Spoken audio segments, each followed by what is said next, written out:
30 tahun aku bekerja tanpa henti. Tapi saat surat pensiun itu datang, aku justru takut. Takut kehilangan arti, kehilangan arah, kehilangan siapa diriku sebenarnya. Benarkah pensiun adalah akhir, atau justru awal dari babak yang lebih sunyi? Inilah kisah seorang pria yang belum siap pensiun dan bagaimana ia menemukan kembali harapan saat semuanya terasa hilang. Hari itu, udara terasa biasa saja. Tapi bagiku, pagi itu adalah titik awal dari kegelisahan yang tak pernah benar-benar kukira akan datang. Aku duduk di teras rumah sambil memegang secangkir kopi yang tak lagi panas. Di tanganku yang lain, surat dari kantor tergeletak begitu saja. Surat keputusan pensiun, kata Sinta, istriku, sambil tersenyum lembut. Akhirnya, kamu bisa istirahat. Istirahat? Kata itu justru membuat dadaku sesak. Aku, Jatmiko, usia 58 tahun, pegawai negeri di bagian keuangan pemerintahan daerah. Selama lebih dari 30 tahun aku bekerja, bangun pagi, mengenakan seragam, duduk di balik meja sambil menghitung anggaran, mengatur berkas, menandatangani dokumen. Aku terbiasa dengan ritme itu. Sekarang, mereka memberiku waktu 2 bulan untuk mempersiapkan diri. 2 bulan sebelum semuanya berubah. Malam itu aku duduk termenung di ruang tamu. Televisi menyala, tapi aku tak betul-betul menontonnya. Sinta duduk di sebelahku, merajut sambil sesekali menatapku. Mas, kamu kenapa? Kelihatan murung sejak tadi. Aku menarik napas. Aku belum siap pensiun, Tin. Kenapa nggak siap? Selama ini kamu kerja keras. Waktunya kamu menikmati hidup. Aku hanya tersenyum kecil. Aku ingin menjawab, tapi tak tahu bagaimana menjelaskan perasaanku. Rasanya seperti akan kehilangan sesuatu yang penting, identitas, rutinitas, bahkan alasan untuk bangun pagi.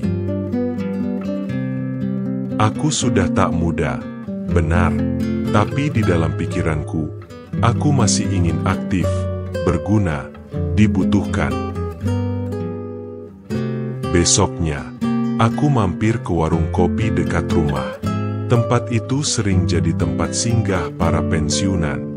Di sana sudah duduk Pak Trisno, mantan kepala bagian perencanaan, dan Pak Bambang, pensiunan guru. Miko, wah, sebentar lagi gabung klub pensiun nih, sapa Pak Trisno. Aku tertawa kecut. Kayaknya aku belum siap, Pak. Rasanya aneh banget. Pak Bambang menepuk bahuku. Dulu saya juga begitu. Waktu pensiun, sempat bingung, merasa nggak berguna. Tapi lama-lama terbiasa. Saya mulai bikin kegiatan kecil, ngajari anak-anak ngaji, bantu tetangga. Aku manggut-manggut, tapi di hati masih ada kekosongan. 2 anakku sudah dewasa.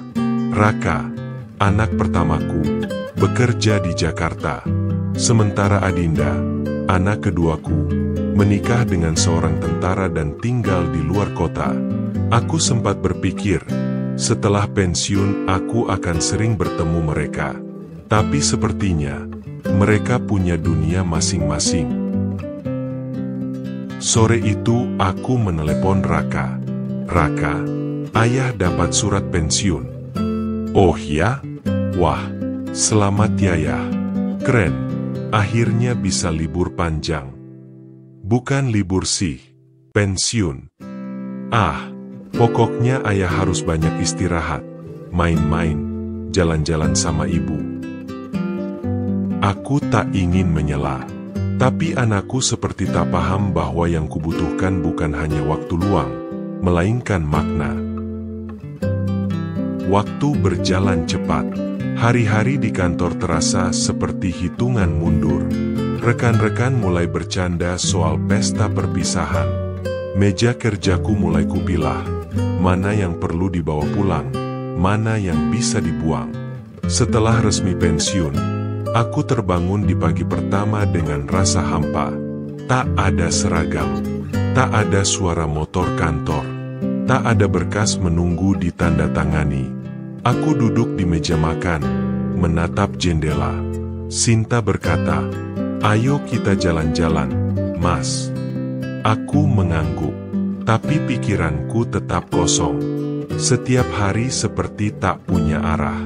Suatu hari, tetanggaku Pak Taufik mengajakku ke pertemuan komunitas lansia produktif di balai desa. Aku awalnya enggan, tapi akhirnya ikut juga.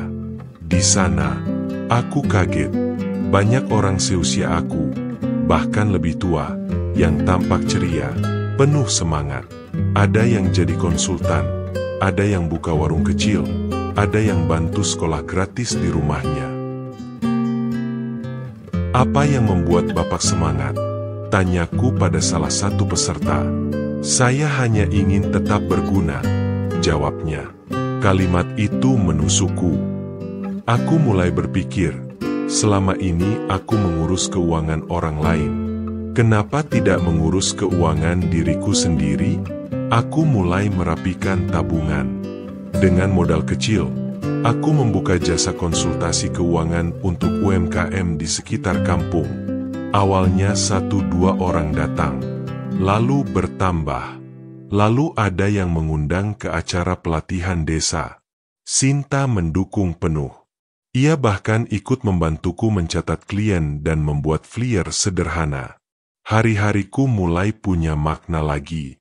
Suatu malam, aku duduk di teras.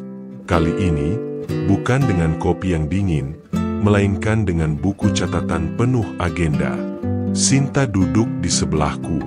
"Kamu terlihat lebih bahagia sekarang, Mas." Aku menatapnya dan mengangguk. Ya, mungkin aku memang belum siap pensiun. Tapi sekarang aku tahu, pensiun bukan berarti berhenti, hanya berubah. Kami tertawa bersama. Aku menulis surat, bukan untuk siapa-siapa, tapi untuk diriku sendiri. Jatmiko, jika kamu membaca ini di masa depan, ingatlah, kamu pernah takut, bingung, bahkan merasa kehilangan. Tapi kamu bangkit, karena hidup tak pernah berhenti. Pekerjaan mungkin usai, tapi pengabdian tak akan pernah pensiun. Teruslah hidup, dengan semangat yang sama seperti saat kamu mulai dulu. Kini aku tahu, pensiun bukan akhir dari segalanya. Ia hanyalah pintu menuju babak baru. Dan aku, Jatmiko, akhirnya siap menyambutnya. Mungkin, seperti tokoh dalam cerita ini, kita juga takut menghadapi akhir dari sebuah perjalanan panjang bernama pekerjaan. Tapi ingatlah, nilai hidup kita tak pernah diukur dari jabatan atau gaji, melainkan dari cinta, pengalaman, dan kebijaksanaan yang kita wariskan. Jika kisah ini menyentuh hatimu, tekan tombol like dan bagikan video ini agar lebih banyak orang bisa merenung dan menghargai masa tua mereka. Tulis di komentar, apa arti pensiun menurutmu? Apakah kamu sudah siap? Aku tunggu ceritamu di sana. Dan jangan lupa subscribe agar kamu tak ketinggalan kisah inspiratif lainnya.